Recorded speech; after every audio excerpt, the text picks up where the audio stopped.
Gabe, Push the table out. Push the table out. There you go, Dave. Good job. Good goal. Now, Since he works at Google. Take a bite of it. what makes it prime?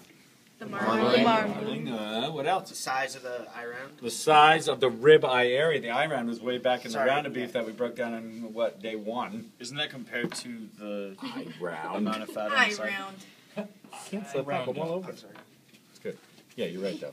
The size of that right there, the rib eye area. Right? And the color of the lean muscle tissue is very nice. Bright red, cherry red. This animal is a little bit older. Probably getting close to 2 years. When I look at the button bones along here, they're not ossified all the way out, but there is some ossification there. They're moving out, you know.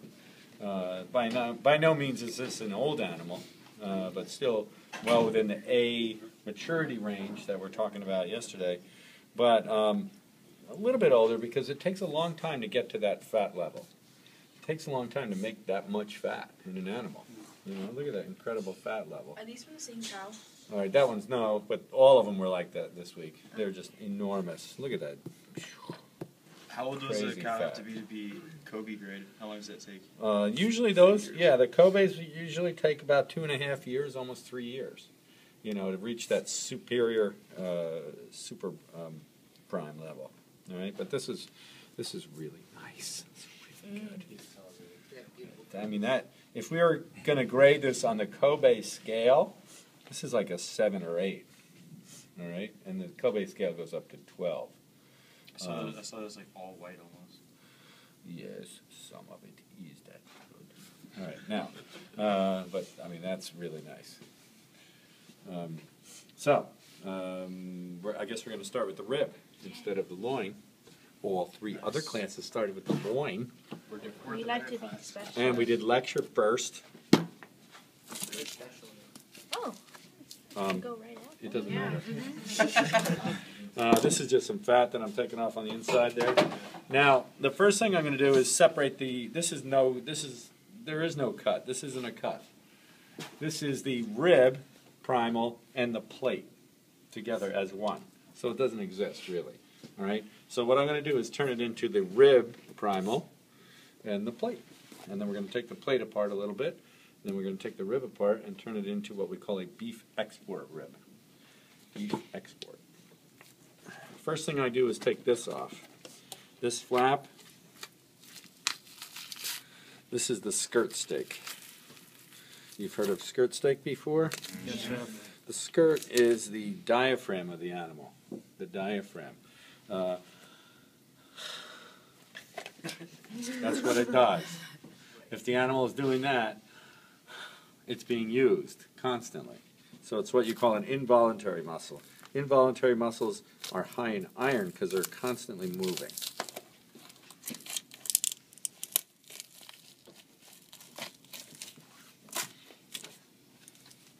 So there's our skirt steak.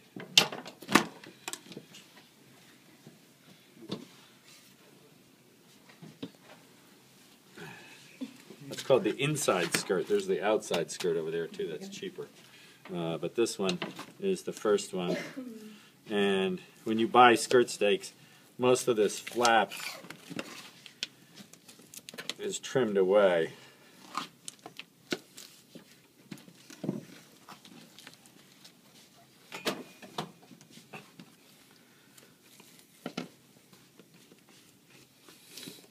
All right, so this gets trimmed down a bit.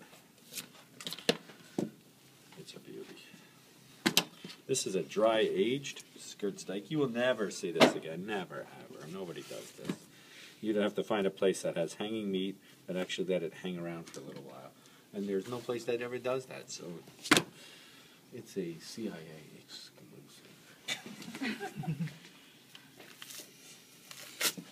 When I was a kid, this is all we ever did was dry age skirts and hangers, because that's the way we bought our meat, you know, in big sections. You peel it like so, by the width of a hand, rather than trying to peel the whole thing in one long swipe. Because if you go further, see how it rips up? You got to hold it steady. or else you just rip it apart. All right. So that's what the skirt stake looks like on this side. And there's some collagen that runs along the edge. You trim that off.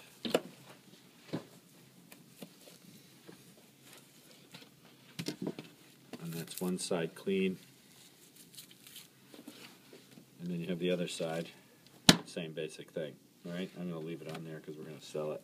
I don't want the weight. So, skirt stick.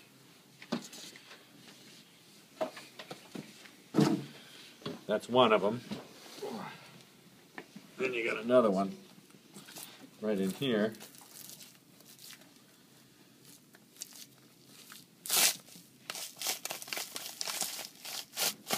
Feeling aggressive?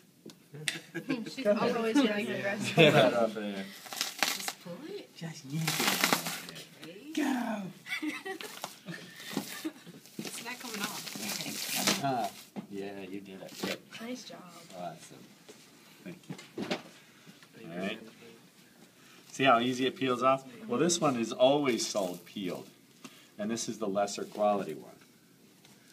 So if you're buying this one, it's peeled already.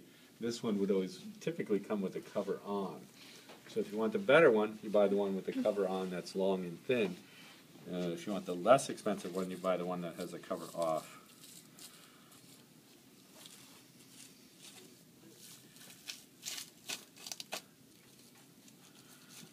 This one's a little tougher, a little stringier.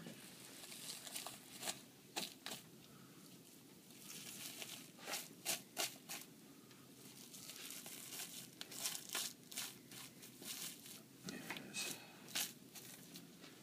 All right, the other skirt. This one works too. I mean, you can marinate it. It would be tender enough if you grilled it right. You know, real high heat pan or grill. Sear the outside, slice it across the grain. All right, it does the job. I'm not going to fuss with it too much. I'm going to make it look a little bit more like the other one though, so they don't know. There, stretch it out, squish it, put it in the bag.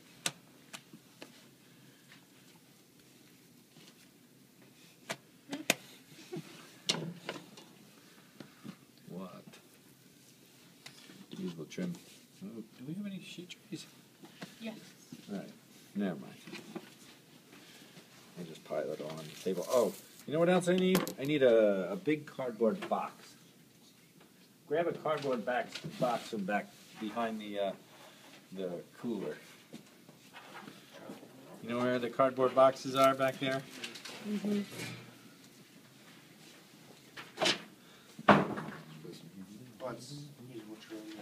Yeah, there's going to be all kinds of, just set that tray up here, because I'm going to make all kinds of odds and ends that we're going to cry back. We need a tray for, like, miscellaneous stuff. That skirt, there's going to be lots of usable trim, there's going to be some short ribs, there's going to be some stuff. Yes, that is the perfect box. Let me have it.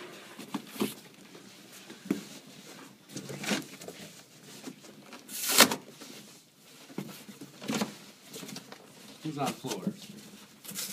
You will thank me. Oh, because you're going to be sawing.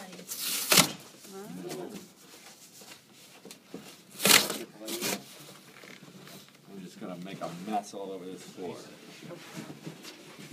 Now I'm going to make a mess all over this cardboard. Oh, that's comfortable. So springy.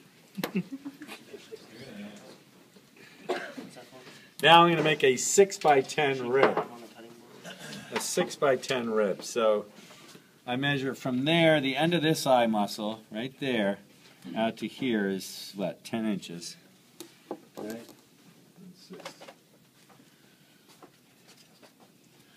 End of the eye to there is 10 inches.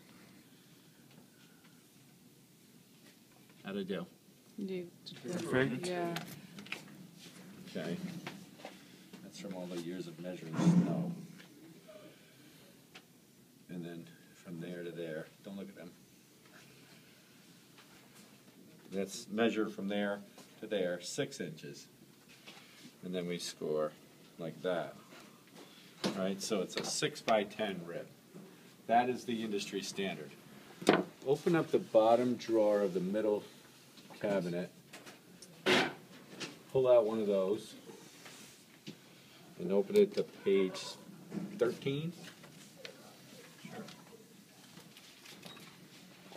No, 13. What page is that?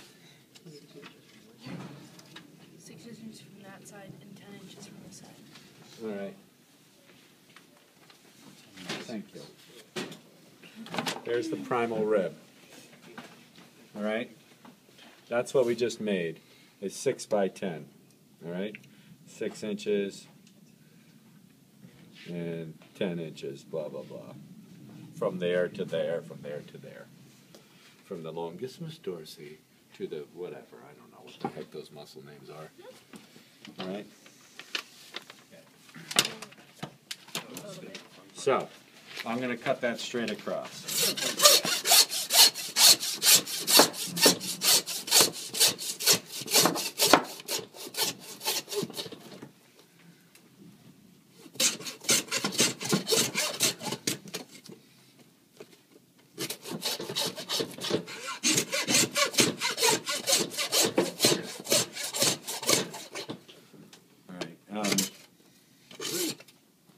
Oops. What the heck? I'll put this on there.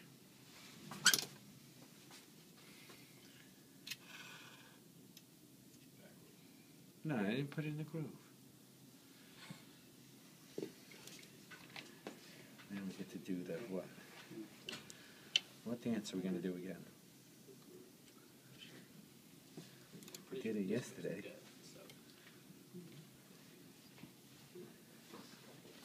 Salsa. We do that now. Oh yeah, time. All right.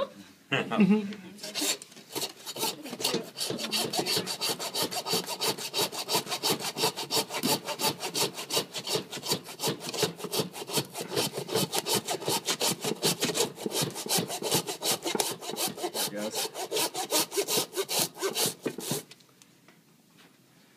All right, so let me take that off. That's now the primal rib. That's an enormous one. Enormous. It's like 55 pounds of primal rib.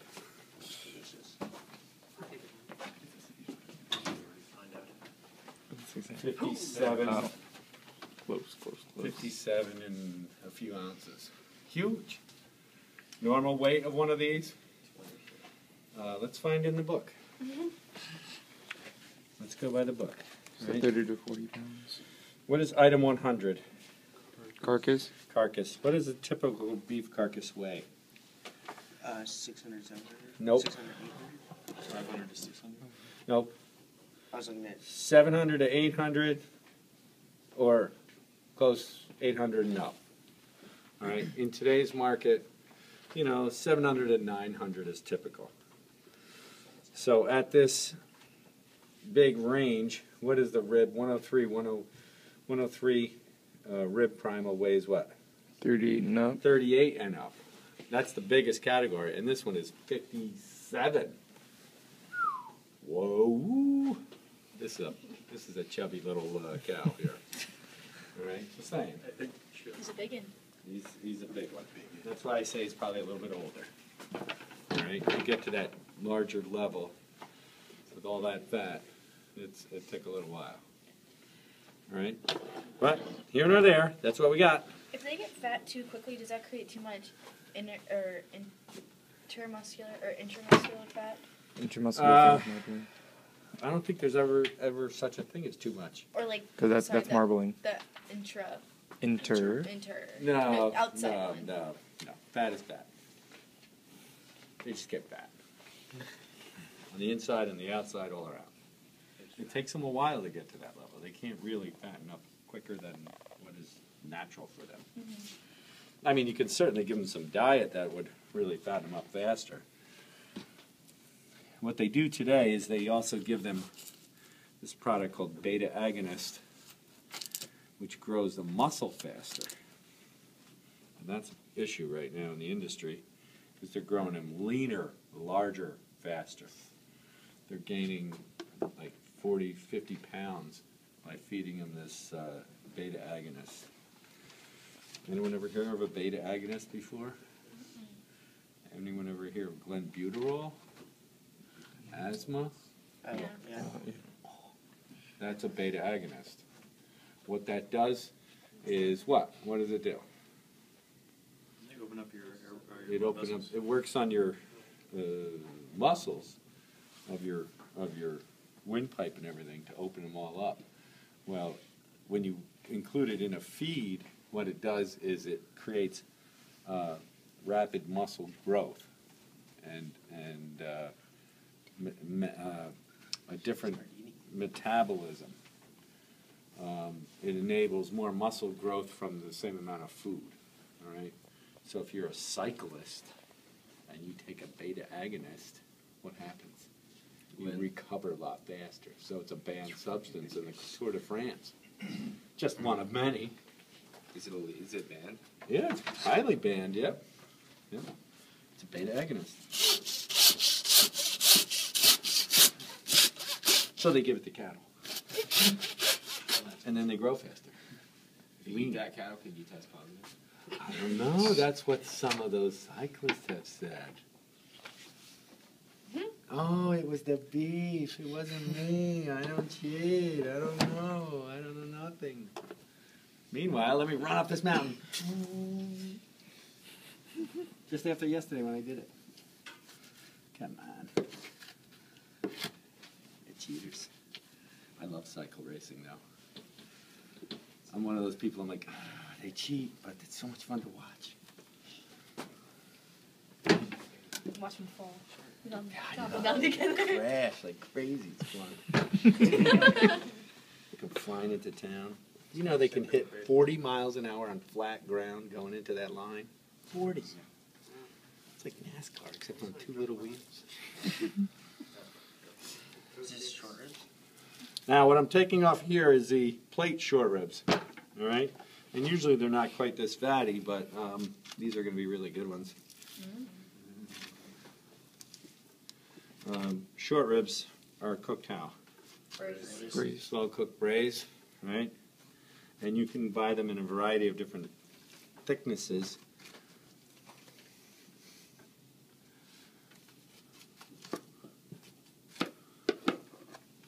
This is, I don't know.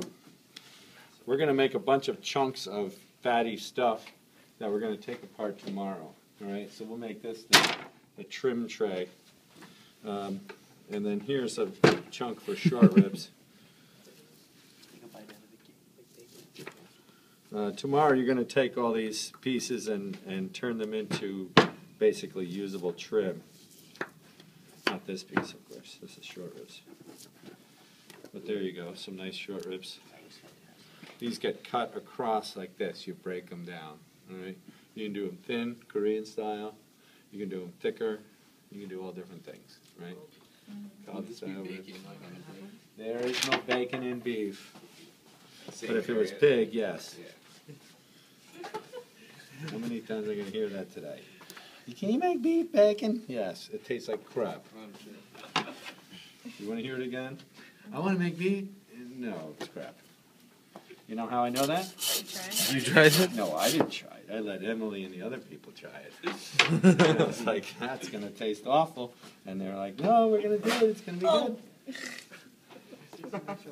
good. And it was terrible. Really bad. What's the cut that they said was good for beef jerky in the book? Beef jerky? Yeah. Bottom round? Oh, okay. This right here, this little section that runs through, this is good for pastrami. It's called plate pastrami when you buy it. You'd probably want one a little leaner than this. But tomorrow we're going to break this down and make it into usable trim. Plop it over there.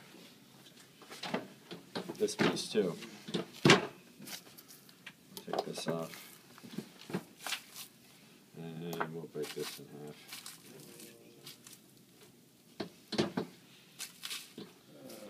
And this will become what? More usable trim. the plate is loaded with what? Fat. It's got a little bit of meat, but mostly fat. Especially this one. So we'll save that for tomorrow. Save that for tomorrow. We'll save that for tomorrow. And now we have, that's the plate. So what's the value of the plate? That and that. What's the rest of it? Fat. A lot of fat. So there's not a lot of value in the plate, all right? So it's not considered a true primal. As opposed to this. This is our ribeye. This is a highly valued cut. And we are going to break this down into, there's going to be a little more of that later, but that's right. You can throw it up there. We're going to break this down into a variety of different cuts. The first one we're going to make is, we go back to page 13 there, right? That's the 103. We're going to turn it into a 107. Right? So we need to do what? Looks like cut off the. Yeah, we're going to take off the short ribs. Exactly. We're going to make a 2x2 lip-on export rib, right? Lip-on meaning the edge.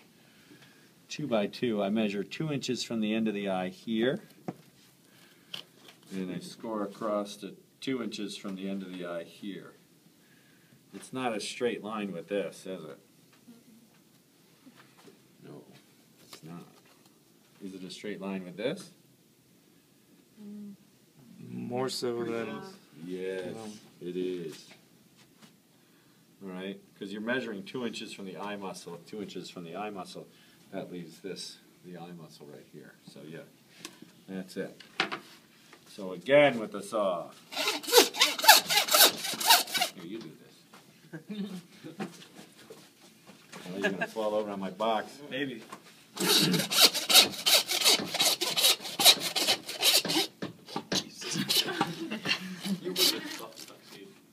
Don't push down on it.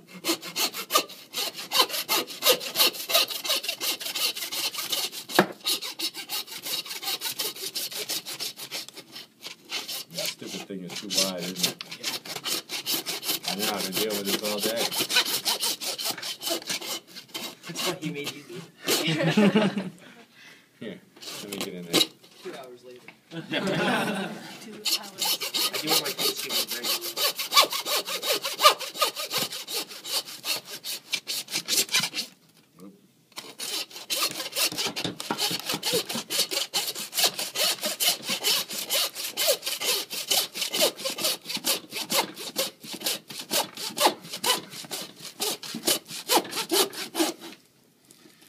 All right. Come on. There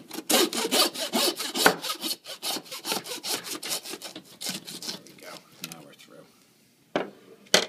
Sheesh. I'm sweating now. All right.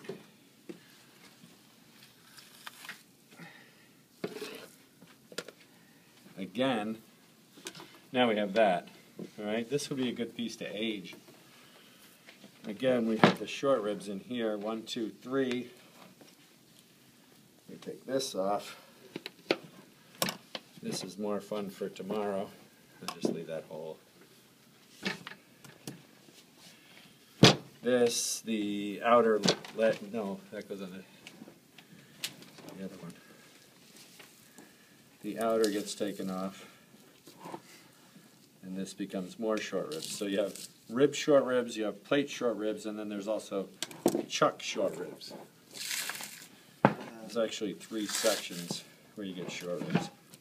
Which ones are the better ones?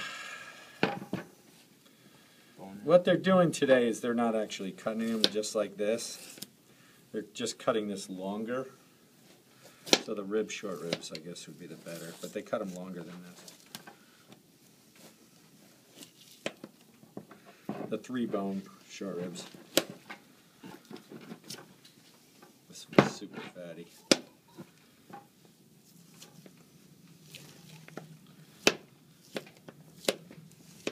Okay, so there you go. That's good enough.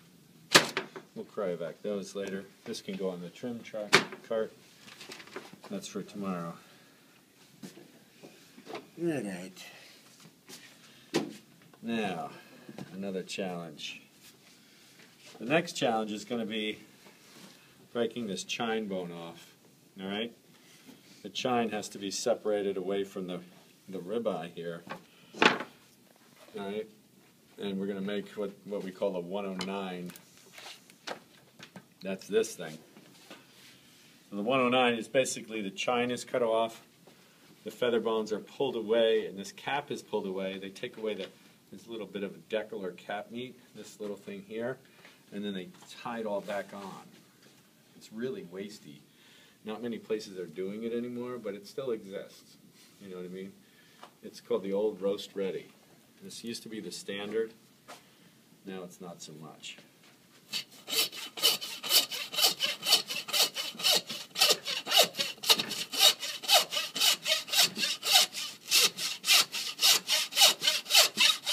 So you would take it like this all the way down.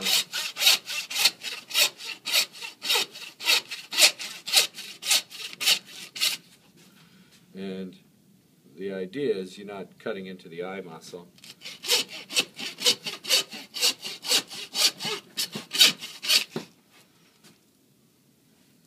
And you're just making this thing up.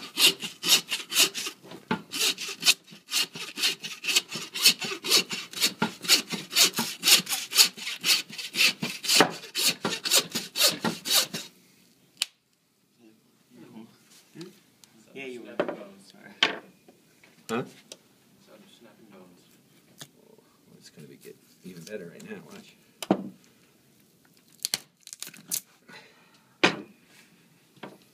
It's back-breaking work. Is this unusable trim? Oh no, wait. That's bones! What do you do with bones? Who was your instructor upstairs? Oh, that's a good thing you answered that correctly.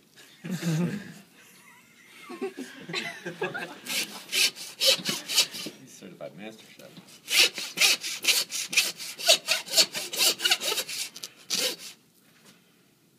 All right.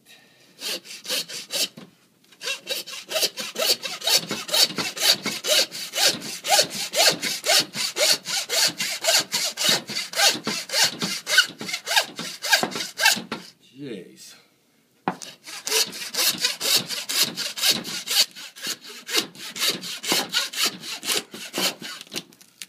All right. There we got it. So now the chine is removed. That's a true 107 now with the chine we removed like that. Actually, it's not through there yet. I gotta pop that a little.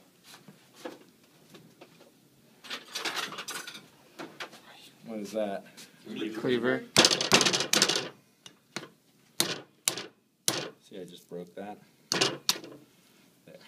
Now it's through. That's all. Just bounce it a little. So, now we're going to take this and turn it into the roast ready. So we peel this down. Without cutting into the eye, you got to get as close to the bone as possible. And also, I don't want to, cut myself on these bones. They get really sharp. Dealing with the rib it's kind of an awkward, dangerous little thing.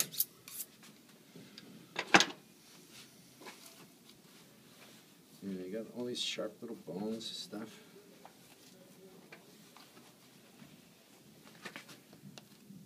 Oh, that's not broken either. I have to smack it with the cleaver.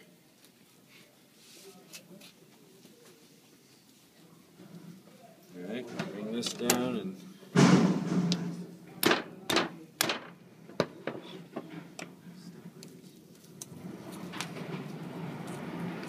pop that right through.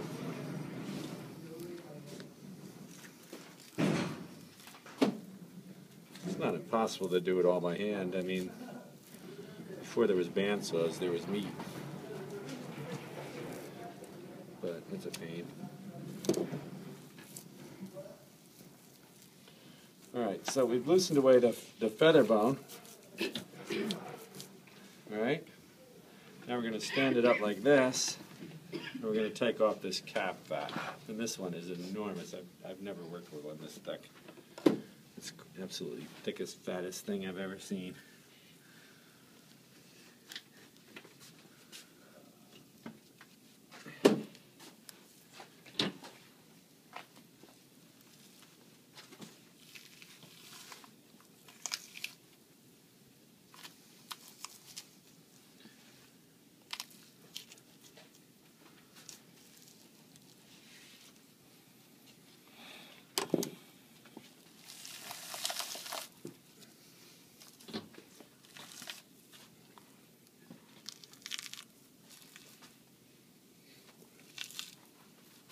How much waste is on here?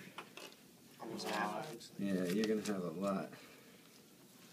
So if you have meat like this coming into your restaurant, how much you need to charge? A lot. Did we go to El Gaucho? Yeah. Yes, we did. And did you see the prices? Yeah. Yes. That's how much you have to charge. That's what they buy, stuff like this. You know what I mean? Or they're buying it from a purveyor Elbow grease. that breaks it down Literally. for them. They buy it from a purveyor that breaks it down for them, but the purveyor is using meat like this, and so they have to charge them enormous prices.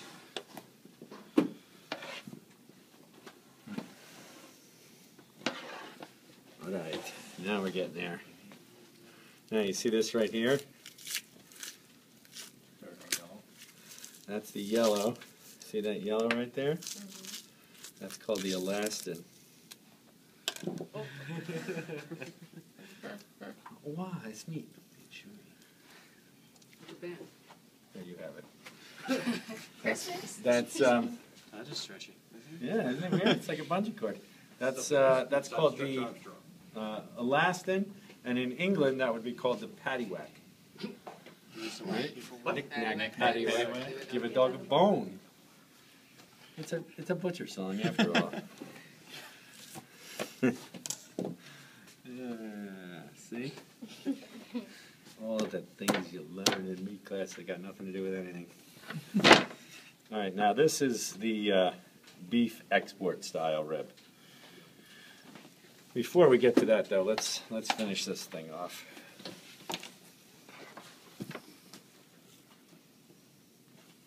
Sorry. This is the cap meat, or deckle, or blade meat, as it's known. It's a pretty good meat. It's very flavorful, but there's not a lot of it.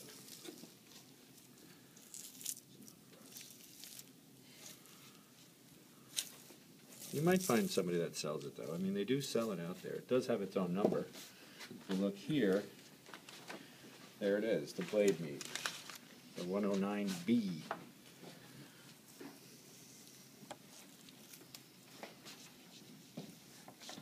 Didn't we use that in place of short ribs one day? You could. Top Yeah. plate? You could use this in place of short ribs, though, as a boneless short rib. It would be awesome. Yep, it's every bit as good as short ribs. It's basically the same meat as short ribs, just in a slightly different spot. It's not up on the ribs anymore.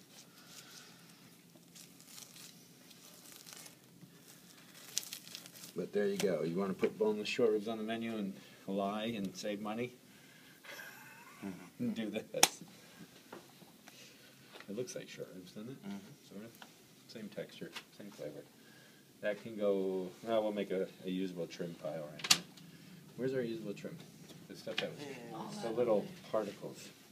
Try to remember. No, don't put it on that, because this is going to get cryovac. This is done usable trim. The other stuff is going to be for tomorrow for usable trim. I know it's complicated. Oh, that. Yeah. And that shoe on that big one. No, that's for today. Oh, it's That we're going to cryovac today. All this stuff on this tray we're going to cryovac today. All right?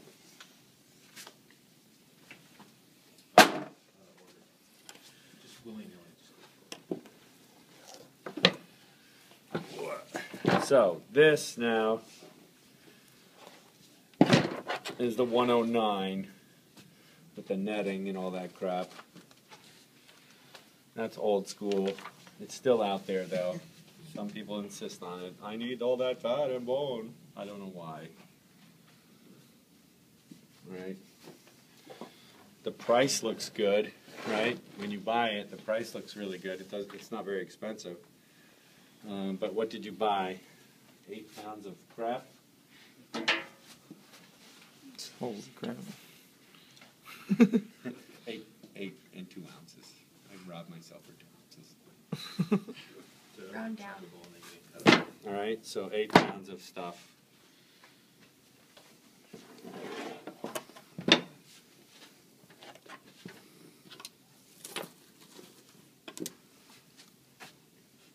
Goodbye.